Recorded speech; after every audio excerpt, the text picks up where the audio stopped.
জান্নাতের টিকিট বিক্রি। এই ব্যাপারটা একেবারেই শুরুতে জানতে চাই যে আসলে এই ব্যাপারটি কি হয়েছিল? আদৌ কি জান্নাতের টিকিট আপনি বিক্রি করছিলেন তখন?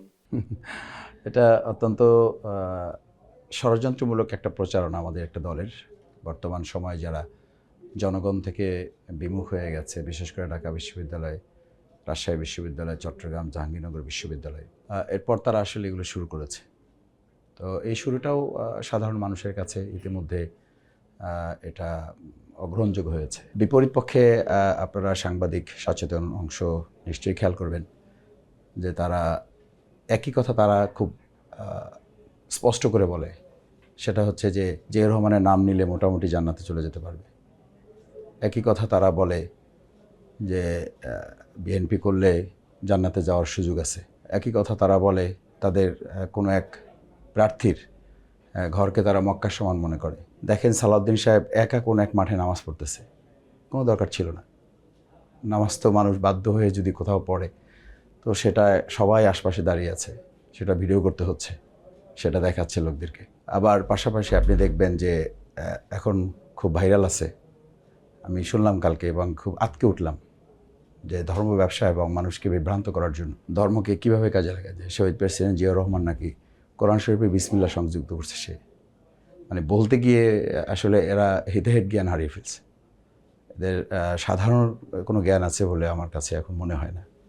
তো এই বিষয়গুলো হচ্ছে যে জামাত ইসলামীকে তারা মাঠে আদর্শিকভাবে ইতিবাচক কর্মকাণ্ড দিয়ে মোকাবেলা করতে ব্যর্থ হয়ে এই ধর্মীয় স্পর্শকাতর বিষয়গুলো আমাদের উপরে চাপিয়ে দেওয়ার চেষ্টা করছে।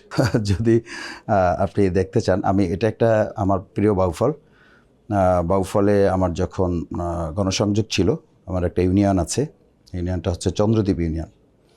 তো চন্দ্রদ্বীপ ইউনিয়নে যখন আমি বক্তব্য দিচ্ছিলাম, সেই সময় এরকম কিছু অপপ্রচার আমার ব্যাপারে তারা চালাচ্ছিল। যে অপপ্রচারগুলো খণ্ডন করার জন্য আমি তখন বলছিলাম যে আজকে আমরা এখানে যে প্রোগ্রাম করছি, আপনারা কেউ জান্নাতের টিকিট পেয়েছেন কিনা বা জান্নাতের টিকিট আমরা কাউকে দিছি কিনা। তো এই কথা বলার সাথে সাথে তখন লোকেরা বলল যে না, আমরা তো এখানে কেউ জান্নাতের টিকিট পাইনি। ওই শেষের অংশটুকু না দিয়ে তারা যেটা করেছে, আমি আপনাকে এই ভিডিওটা দেখাচ্ছি। আজকে টিকিট দিছি কয়জনের হাত জাগান? জান্নাতের টিকিট পাইছেন কে কে? হাত জাগান। তরুণরা হাত জাগাও। এই অপপ্রচার যারা করবে তাদের জবাব তোমরা দিতে পারবে সবাই। আমরা জান্নাতের টিকিট দেই না, কিন্তু জান্নাতে যাওয়ার জন্য আমরা সবাই মিলে চেষ্টা করতে চাই। কারণ দুনিয়ার সফলতা মুমিনদের জন্য শেষ সফলতা নয়, আমাদের চূড়ান্ত সফলতা হলো। ভিডিওতে আমরা বলার চেষ্টা করেছি যে আমরা জান্নাতের টিকিট দেই না, বরং আমরা মানুষকে জান্নাতের পথে উৎসাহিত করি। কারণ আমাদের দুনিয়াটা শেষ না। আমাদের সকল কর্মকাণ্ডের মধ্যে ইসলামাইজেশন থাকতে হবে। কারণ ইসলাম হচ্ছে এমন একটা জীবন ব্যবস্থা, আল ইয়াউমা আকমালতু লাকুম দীনাকুম ওয়া আতমামতু আলাইকুম নি'মাতি ওয়া রাদিতু লাকুমুল ইসলামা দীনা। অর্থাৎ এটা একটা পূর্ণাঙ্গ জীবন ব্যবস্থা। এখানে মানুষের জন্ম থেকে শুরু করে মৃত্যু কবর পর্যন্ত সব কিছু এখানে আছে। তো আমরা যেটা বোঝানোর চেষ্টা করি বা মানুষকে এটা বলতে হবে, প্রত্যেক মুসলমানকে বলতে হবে, হিন্দুদেরও বলতে হবে। হিন্দুরাও তো স্বর্গ এবং মর্তে বিশ্বাস করে, সুতরাং এই বিশ্বাস থেকে কেউ আলাদা না। এটা আমাদের বিশ্বাসের অংশ। আর বিশ্বাস মানুষকে দুনিয়ার সমস্ত কর্মকাণ্ড পরিচালনায় স্পিরিচুয়াল পাওয়ার সার্ভিস করে। সেটা যদি এই কারো থেকে সরে যায়, অর্থাৎ রিলিজিয়ন পাওয়ার যদি কারো থেকে সরে যায়, তাহলে সে মানুষটা তো মানুষ থাকে না, সেটা তো পশুতে পরিণত হয়ে যায়। আমরা তো একটা পশুর রাজ্য তৈরি করতে চাই না।